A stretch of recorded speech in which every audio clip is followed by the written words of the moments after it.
2017년 1월 달 요한복음 매일 성경 큐티 내용들을 우리가 보도록 하겠습니다. 이제 2016년을 우리가 이제 마감하고 이제 2017년 첫 월 요한복음을 시작하는데 의미가 있죠, 그죠? 왜냐하면은 요한복음이 첫 절이 시작하는 것이 태초에라면서 모든 것의 시작에 대한 것을 이야기를 하고 있을 때에 하나님의 존재의 시점은 어딘가, 예수님의 존재는 어떤 것인가, 존재 시점은 어딘가, 그에 대해서 우리에게 말을 해주고 있습니다.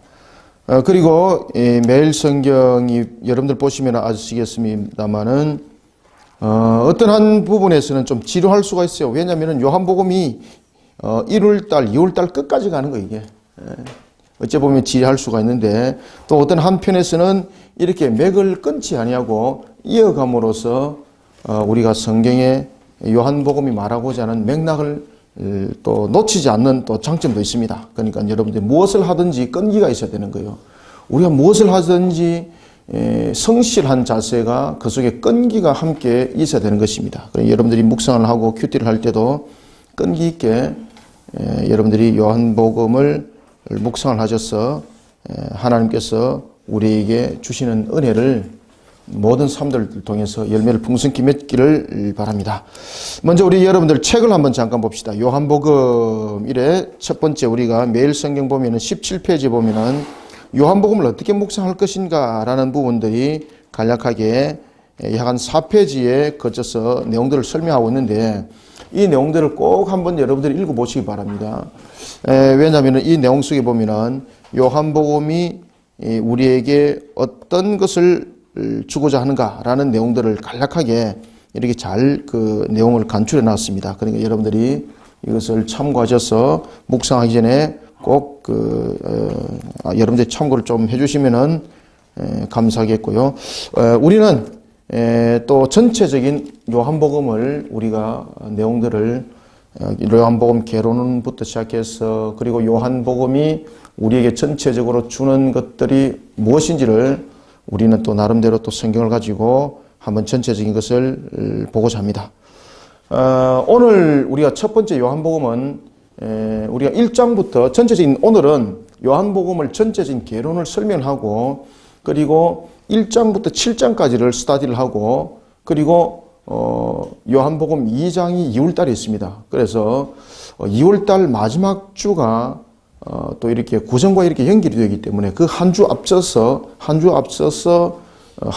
화요일 날 요한복음 2장을 하도록 하겠습니다. 그래서 오늘 우리가 강의하는 내용은 요한복음 개론과 함께 그리고 요한복음 1장부터 7장까지를 우리가 스타디를 하도록 하겠습니다. 자, 먼저 우리가 요한복음을 우리가 안에 내용들을 돌아보기 전에 전체적인 요한복음을 기록하게 되었던 시대적인 배경사 그리고 요한복음을 누가 기록했는가 어떤 목적으로 기록했는가 이런 성격을 보는 것이 또한 매우 중요합니다. 먼저 우리가 요한복음 그러면은 여러분 요한복음 이미 이 복음서를 요한이 기록했다고 이미 설명을 하고 있습니다. 그죠? 요한복음은 누가 기록했습니까? 요한이 기록했습니다.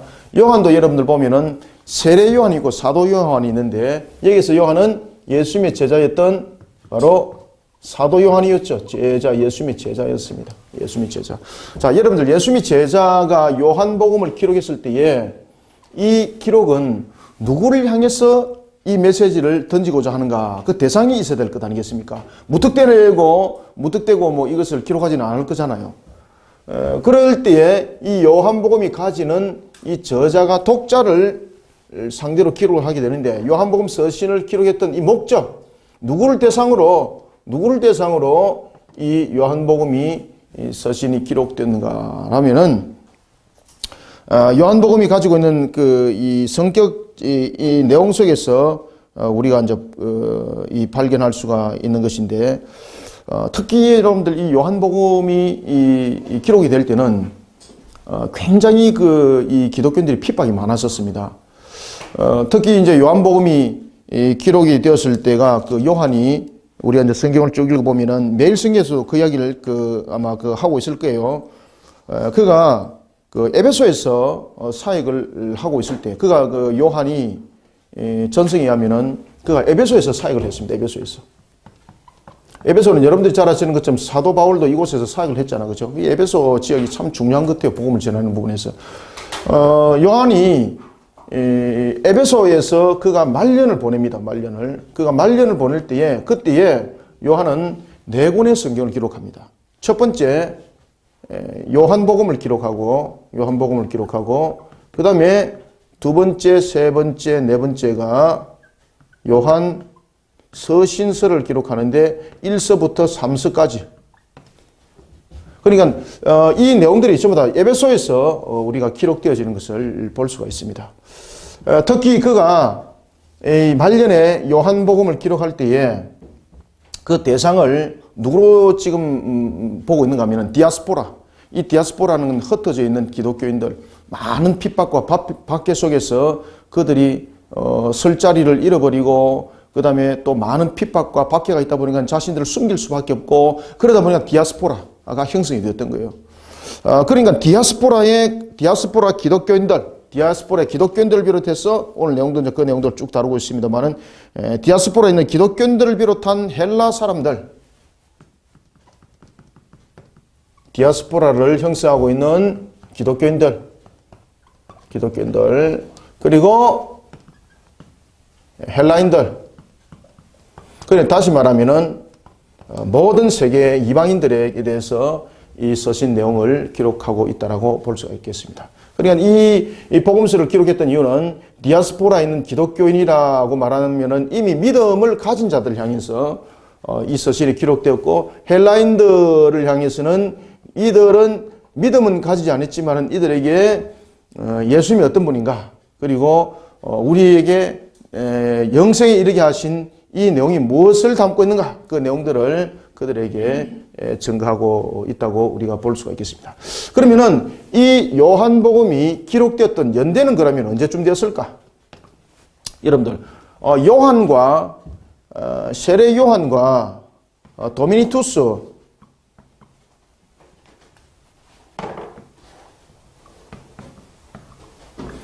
도미니안, 그죠? 도미니투스.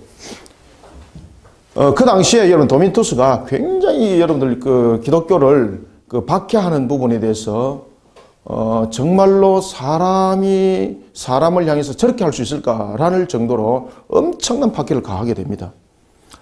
로마 정부에 기독교가 철저히 반대된다라는 그런 생각을 가지고 도미니투스가 기독교인들을 학살을 시키는 거예요.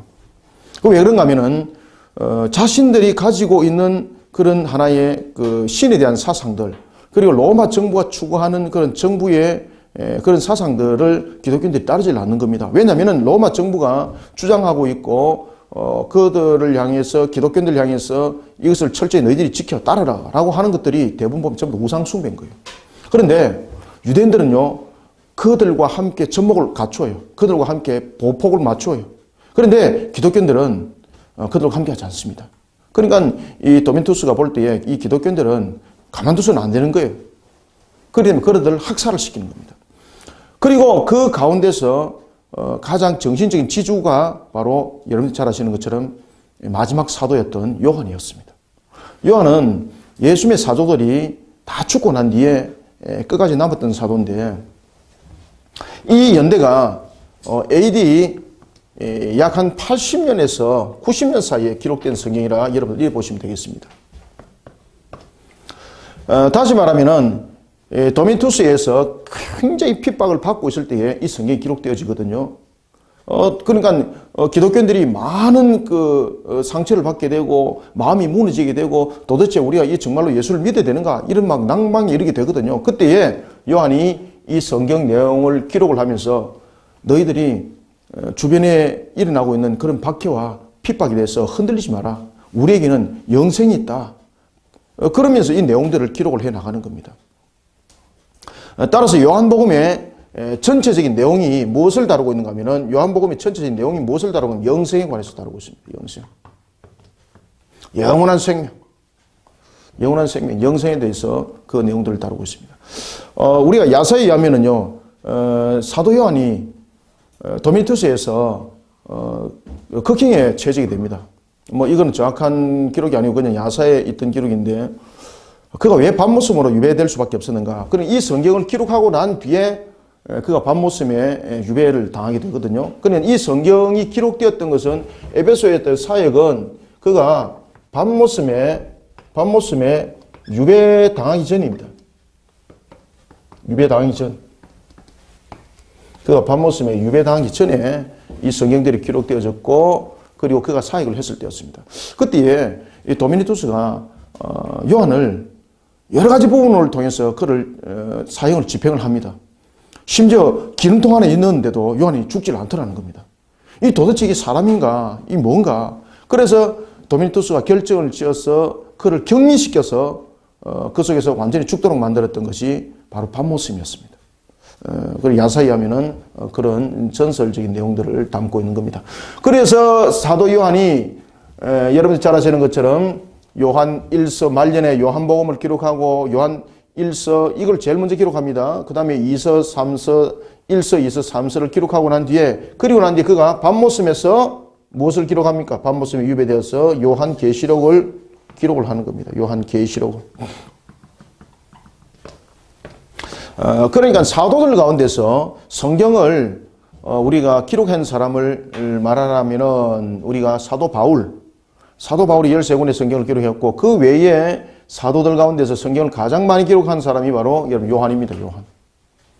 요한입니다. 그런데 요한은 사도 바울처럼 그렇게 학문적이고 여러 가지 부분에서 교육을 철저히 받은 사람이 아닙니다, 여러분들. 심지어 그가 이 글에 대해서도 무례한이라고 그렇게 말할 정도였다라고 들리는 사람이었습니다. 그런 그가 성령께서 그에게 모든 장면들을 열어줘요, 여러분들.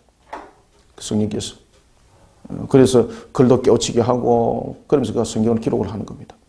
자, 이런 요한복음은 공간복음과의 동일한 점도 있습니다만은 공간복음과의 차이점들이 많습니다. 뭐 많다기보다는 좀 구별되는 것들이 있는데 이 요한이 기록했음에도 불구하고 이게 공간복음과 구별이 돼요, 여러분들.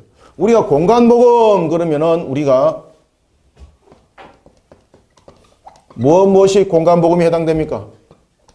마태복음, 그리고 마가복음, 누가복음을 우리가 공간복음이라고 하는 거예요. 공통된 내용들을 많이 다루고 있죠. 그런데 이 공간복음과 요한복음이 다른 점들이 있습니다. 공간복음이 대체로 안에 내용들을 다루고 있는 것이 하나님의 나라에 관해서 그 내용들을 다루고 있다면은 요한복음은 여기서도 여러분들에게 말씀드렸던 것처럼 그 내용이 무엇에 대해서 중심적으로 다루고 있겠습니까? 영생에 대해서 그 내용들을 다루고 있어요. 왜 영생에 대해서 그 내용을 다루고 있는지는 제가 방금 말씀드렸죠, 그죠? 많은 핍박과 박해 속에서 이 기독교인들이 낭만하고 그들이 도대체 우리가 정말로 예수를 믿어야 될 목적이 뭔가? 라고 있을 때에 이 내용을 통해서 영생이라는 것에 대해서 확신을 가질 수 있는 신앙을 우리에게 불러일으켜 넣어주고 있는 것입니다. 따라서 이 요한복음은 영생에 관한 내용들을 많이 다루고 있다 보니까 처음에는 성경에서 이 요한복음서가 제외를 되었었습니다. 야, 이거 너무 이게 좀 이렇게 신비적인 경향 속에서 나가는 내용이 아닌가. 그래서 처음에는 성경에서 빠졌다가 다시 들어온 것이 여러분들 이 요한복음입니다. 요한복음. 그리고 처음에 이제 성경에서 빠졌던 또 가장 큰 하나의 또 대표적인 이유가 영지주의자들이 이것을 자신들의 교본으로 삼았습니다. 마태복음, 마가복음, 누가복음 우리하고 안 맞는데 요한복음 자기들하고 맞는 거예요, 이게. 그래서 이 영지주의자들이 이것을 자신들의 교본으로 씁니다. 영지주의자들이. 그런데 영지주의자들이 처음에 자신들이 이 교본을 쓰다가 나중에 보니까 안에 들어가면 들어갈수록 자신들의 주장과 다른 거예요, 내용이. 그러다가 이 영지주의자들이 요한복음을 버리게 되는 거예요, 여러분들. 아시겠습니까? 그래서 이 요한복음이 다른 공간복음과 이런 특별한 차이점을 우리가 가지고 있다고 우리가 볼 수가 있겠습니다.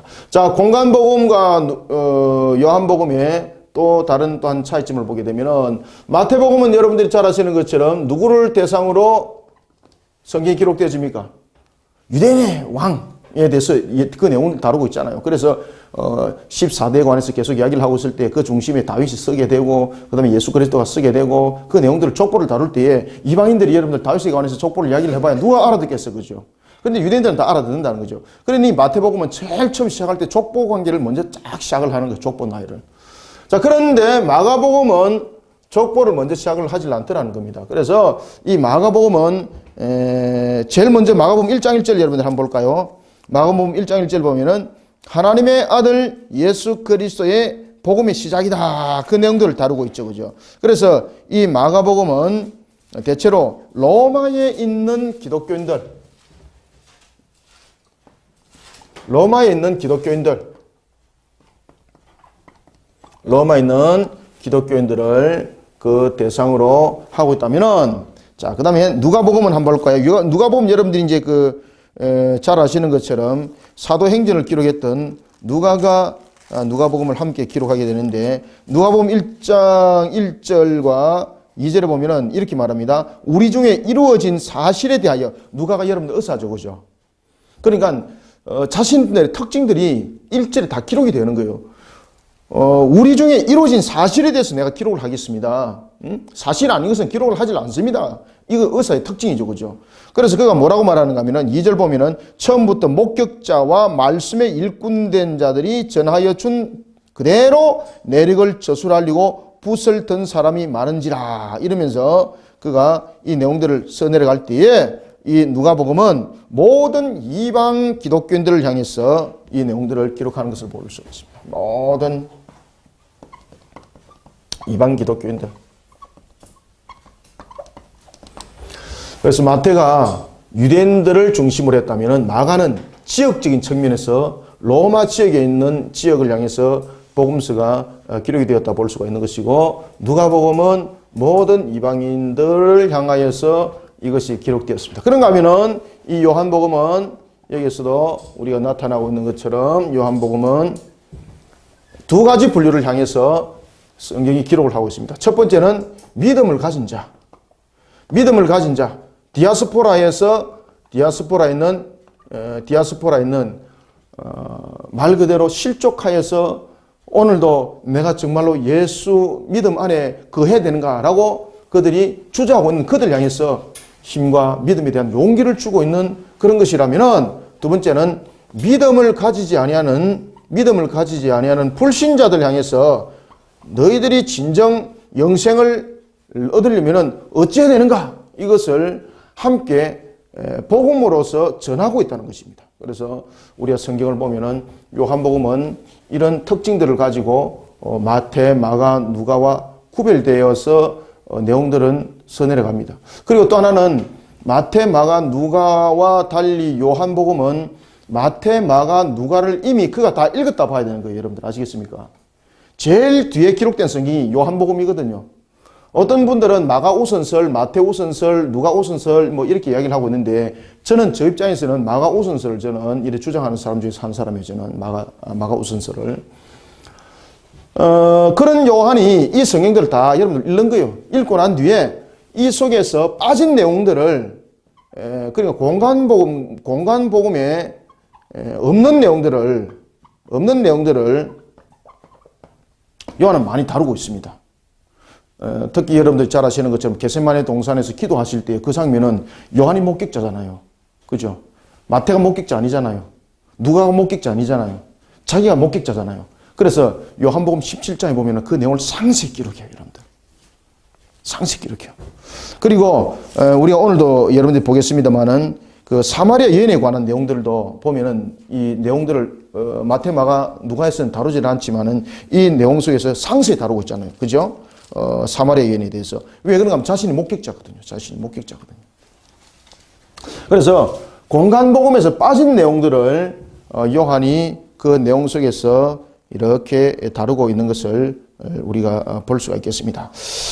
이런 그 내용들은 대체로 공통점을 가지고 있는 것은 마태, 마가, 누가 그리고 요한복음들이 대체로 이 기록했던 내용들이 보면은 대체로 여러분 갈릴리죠. 그죠? 갈릴리 사건.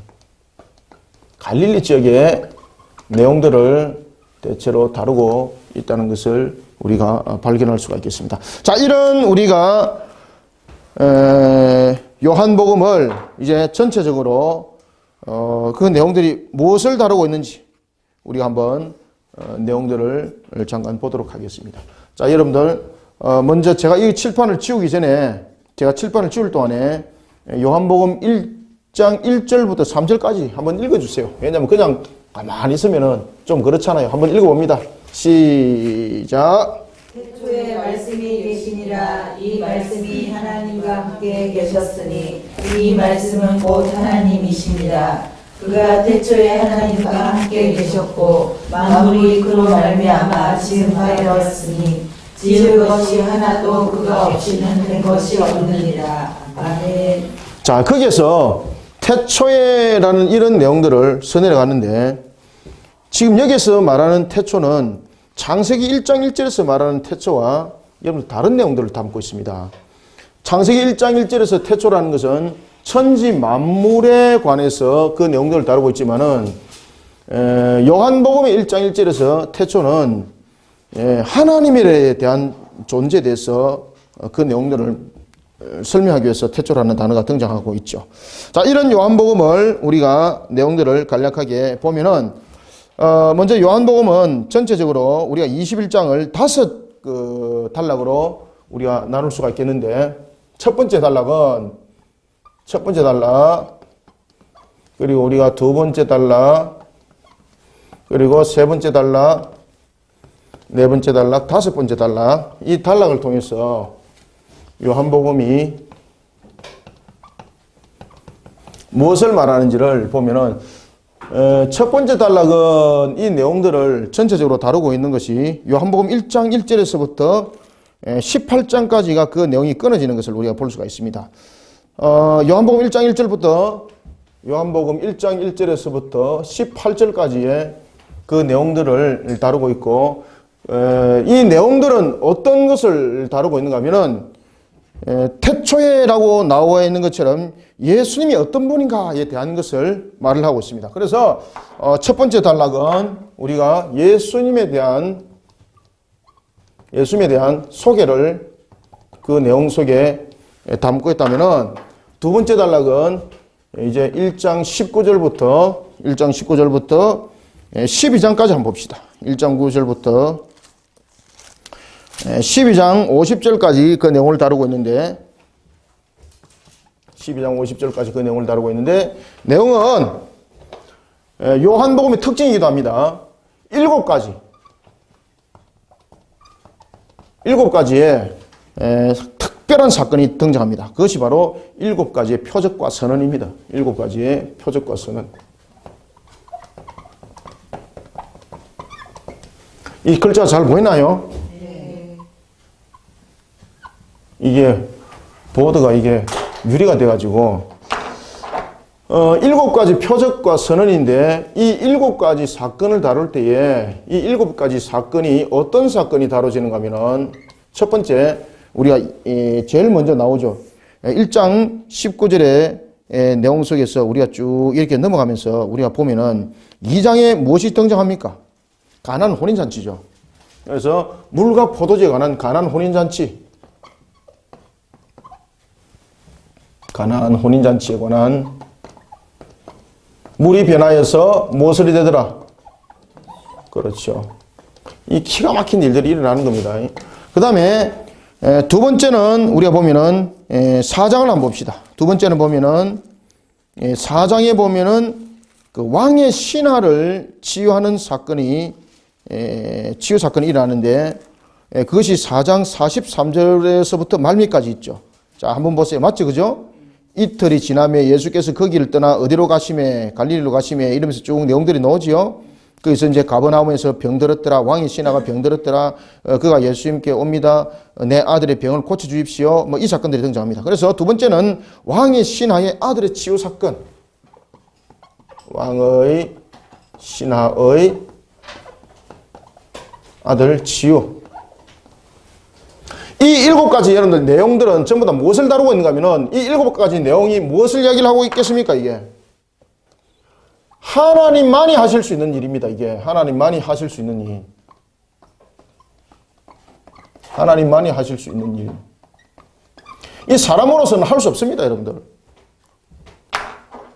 가난잔치에서 맹물을 어찌 포도주로 이번에 변화되게 할 수가 있겠습니까? 할 수 없습니다. 왕의 신하, 그는 왕의 신하로서의 위치, 그가 가지고 있는 위치, 세상에 능력 있는 의사는 다 만나봤다는 이야기입니다. 그런데 세상에 만나봤던 의사의 능력의 손으로 자기 아들 치료받았다 못 받았다?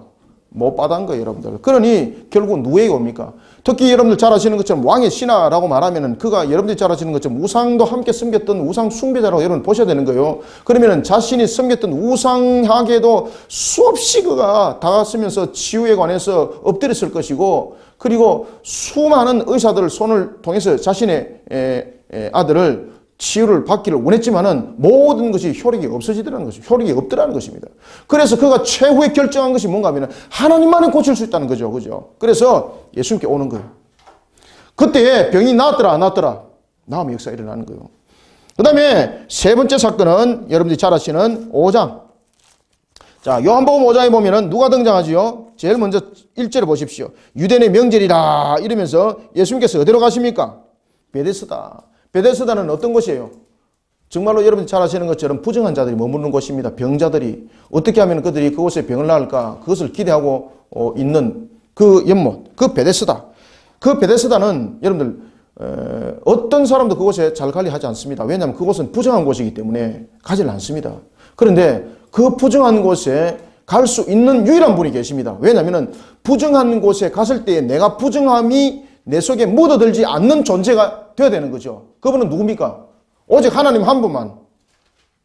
그래서 우리가 38년 된 병자의 치유. 세 번째는 몇 년? 38년 된 병자의 치유를 통해서 나중에 이제 안에서도 제가 내용을 잠깐 달아드리겠습니다만은 이 38년 된 병자의 치유만 포커스하면 안 돼요. 어디를 함께 포커스하시라고요? 자, 여러분 한번 봅시다. 베다니에 관해서 그 내용들을 5장에서 다루고 있는데, 이 베데스다는 말 그대로 행각 5이 있고 그 안에 많은 병자가 있고 맹인, 다리 저는 자, 혈기 마른 자, 그런 사람들이 누워있던 곳입니다. 이곳은 말 그대로 부정한 자들이 모여있는 곳이기 때문에 이 정한 사람들이 그곳에 가지 않습니다. 특히 예루살렘을 들린다든지 그런 곳에 들릴 때는 이곳에 들릴 이유가 없는 거예요. 이곳에 들림으로 인해서 예루살렘에 가지 못하는, 성전에 가지 못하는 이유가 되기 때문에 가지 않습니다. 그런데 예수님께서는 이곳을 가십니다. 왜냐하면 예수님께서는 어떤 부정한 곳에 가시더라도 예수님은 부정한 곳에 물들지 아니하시는 분이기 때문입니다. 거룩하신 분이죠. 신성을 가지고 계시는 분이죠. 그러니 하나님이신 그분이 이 베데스다에 가시는 겁니다. 따라서 우리는 이 38년 된 병자의 치유를 통해서 병자의 치유만을 말하는 것이 아니라 베데스다, 이 베데스다에 누가 갔는가? 베데스다에 일반적인 사람의 모습이 아니라 바로 하나님이신 그분이 가니 병든 자를 치유하는 능력으로만 있는 것이 아니라 그 자신이 부정함이 되지 않는 거예요. 자, 그 다음에 네 번째 사건은 여러분들이 잘 아시는 것처럼 물고기 2마리와 보리떡 5개 사건. 무슨 사건이죠? 그렇죠. 오병이어 사건.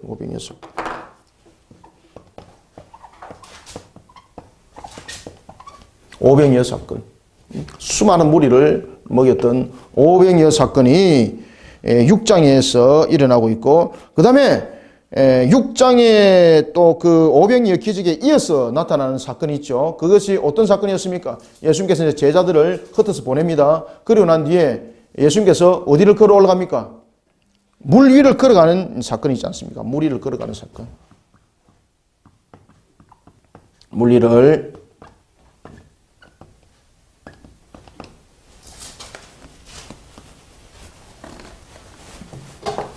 걸어가는 사건. 그리고 여섯 번째는 성경의 소경에 대해서 그 내용들을 다루고 있죠. 그죠? 9장을 한번 봅시다. 9장. 자, 9장에 보면은 9장 1절이죠. 9장 1절부터 12절에 보면은 소경을 치유할 때에 소경이 뭐라고 말합니까? 예수께서 이렇게 말씀하십니다. 이 사람이 부모의 죄로 인한 것이 아니라 그들에게서 하나님이 하신 일을 나타내고자 하심이라. 그래, 그들이 나면서부터 맹인된 자들이죠. 그죠? 나면서부터. 그래서 이 맹인의 치유, 사람이 치유할 수 없다는 거죠. 소경 치유 사건. 눈이 다쳐가지고 실명돼가지고 사람이 치료한 것이 아니라 나면서부터 소경이라고 말을 하고 있고, 그리고 마지막으로는 너무나도 유명한 사건. 이거 예수를 믿지 아니하는 사람도 너무나도 잘 아는 사건이 있는데 그것이 11장에 나타나죠. 우리가 11장 그러면은 어떤 사건이 머릿속에 퍽 떠오릅니까? 죽은 나사로. 죽은 나사로 사건. 죽은 나사로 사건. 죽은 나사로의 소생. 나사로의 소생.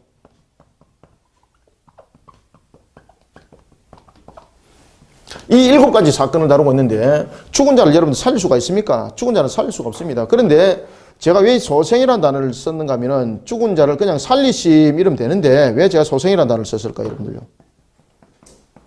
그냥 살리심이라기보다는 소생이 더 의미가 부각이 되기 때문에 제가 소생이라는 단어를 지금 쓰고 있습니다. 소생과 부활은 다릅니다. 그죠? 소생과 부활은 다릅니다. 부활은 우리의 영생의 모습이고 소생은 이거는 시간 속에서만 있는 겁니다. 이게 시간 속에서. 부활은 영생 속에서 있는 것이고 소생은 시간 속에서 있는 겁니다. 그러니까 제한성을 가지고 있는 거죠. 그러면 나사로가 여러분들 죽었다 살아나가지고 지금까지 살아있습니까? 그래서 그것을 소생이라고 말하는 거예요. 소생. 부활이라고 하지 않습니다. 나사로가 부활했습니다 이러면 틀리는 거예요. 그래서 제가 소생이라는 단어를 일부러 쓴 겁니다. 살아났다 그러면 그런 단어를 그냥 쓰면 되는데 제가 소생이라 썼던 것은 부활이라는 것과 구별하기 위해서 제가 이 단어를 썼던 것입니다. 그래서 나사로는 소생입니다. 이 7가지 사건들을 1장 19절부터 12장 50절까지 그 내용을 두 번째 단락에서 다루고 있고, 그 다음에 세 번째 단락은 13장부터 크게 보면은 13장부터 17장까지의 내용들을 우리가 볼 수가 있겠습니다. 13장부터 17장까지의 그 내용들을 다루고 있는데 이 전체적인 내용들 속에서 우리가 가장 핵심적인 것들 무엇일까요? 자, 13장 그러면은 예수님께서 무엇을 하세요? 13장 빨리 한번 찾아보세요. 예? 가르치심? 왜 발을 씻기죠? 고별하잖아요. 고별. 그죠? 최후의 만찬. 13장 최후의 만찬이잖아요. 그래서 13장은 예수님께서 고별의 설교를 하는 거예요. 고별 설교.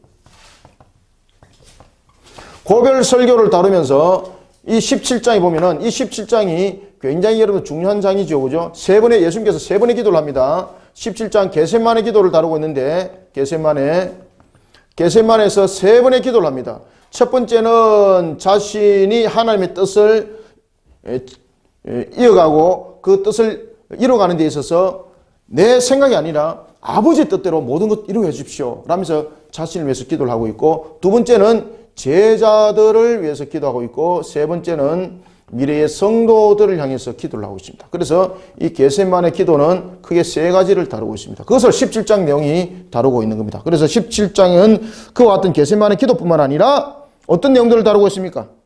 그냥 기도가 아니라 이 기도가 대제사장적인 기도라는 것을 다루고 있는 거예요.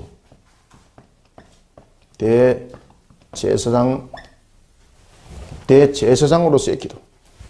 대제사장으로서의 기도.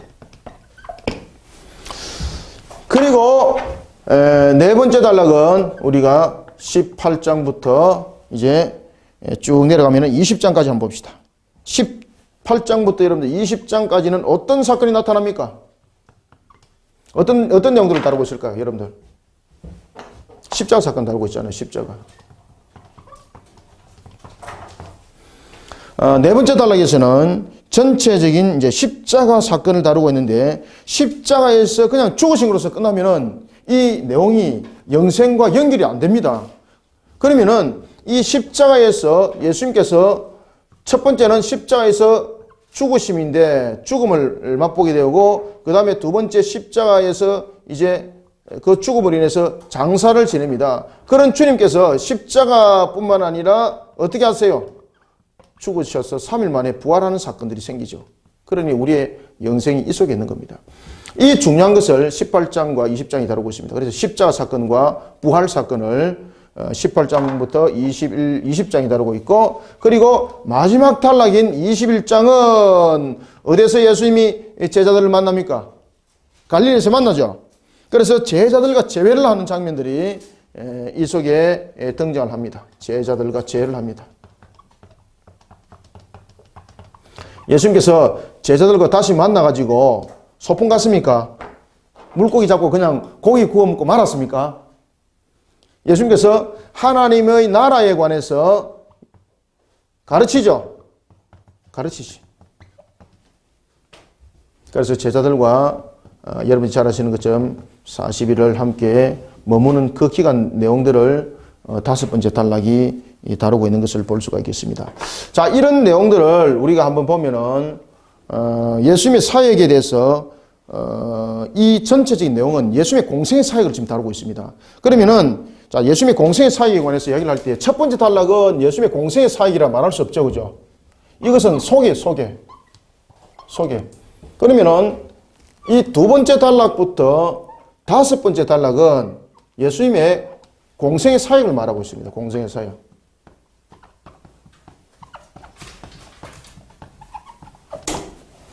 이 공생의 사역을 다루고 있을 때에 예수님께서 대부분의 공생의 사역들을 이 갈릴리 지역에서 하는데, 그것이 두 번째 단락부터 세 번째 단락의 이 내용들이, 이 두 번째 단락부터 이 세 번째 단락이 예수님의 3년의 공생을 다룹니다. 이 내용이. 아시겠죠? 그죠? 그러니까 17장까지의 이 내용이 예수님의 3년의 내용을 다루고 있습니다. 주로 이 활동 무대가 어디였을까요? 갈릴리였죠. 갈릴리. 그렇죠. 갈릴리 유대 지역인 것들을 설명을 하고 있고, 그 다음에 이 남은 부분들은 예수님의 약 50일의 행적들을 다루고 있습니다. 그것이 네 번째 단락과 요 5번째 단락, 요 단락이 예수님의 남은 50일의 행적을 다루고 있습니다. 50일 행적. 자, 이런 내용들을 우리가 다루고 있다고 볼 수가 있겠습니다. 그러니까 전체적인 내용은 예수님의 공생애를 다루고 있는데, 1장 19절부터 17장까지는 예수님의 3년의 사역을 다뤘다면은 18장부터 20장까지는 예수님의 십자가에서 죽으심까지 함께 다루고 있잖아요. 그죠? 함께 다루고 있기 때문에 죽으시고 난 뒤에 부활하셔서 40일 동안 활동하셨던 것까지 함께 묶어서 50일의 행적을 다루고 있어요. 이 내용들은.